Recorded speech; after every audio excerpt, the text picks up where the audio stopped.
7 orang pemuda pengangguran yang nekat membunuh seorang pemuda dengan menggunakan anak panah akhirnya berhasil ditangkap kurang dari 24 jam.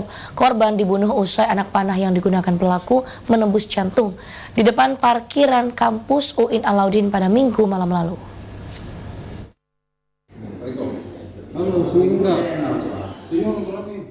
Ketujuh pemuda ini yakni masing-masing berinisial A, RY, PK, BP, GY, RE, dan H.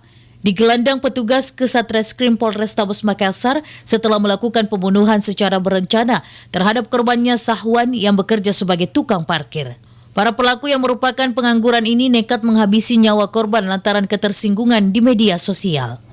Awal kejadian, rekan korban berinisial D memposting foto adik salah satu pelaku dan menyulut emosinya, sehingga 7 pelaku mencari rekan korban, namun lantaran tidak menemukan sasaran yang dimaksud, akhirnya Sahwan yang menjadi bulan-bulanan ke-7 pelaku, hingga salah satu anak panah mengenai dada korban dan menyebabkan korban tewas.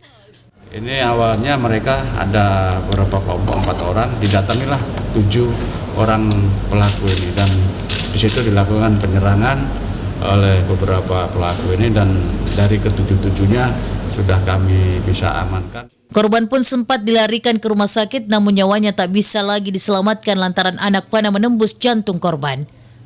Barang bukti yang diamankan yakni baju korban, anak panah, 2 ketapel, dan sebilah badik. Untuk mempertanggungjawabkan semua perbuatannya, ke-7 pelaku terancam hukuman penjara seumur hidup. Muhammad Ikrar, Celebes TV.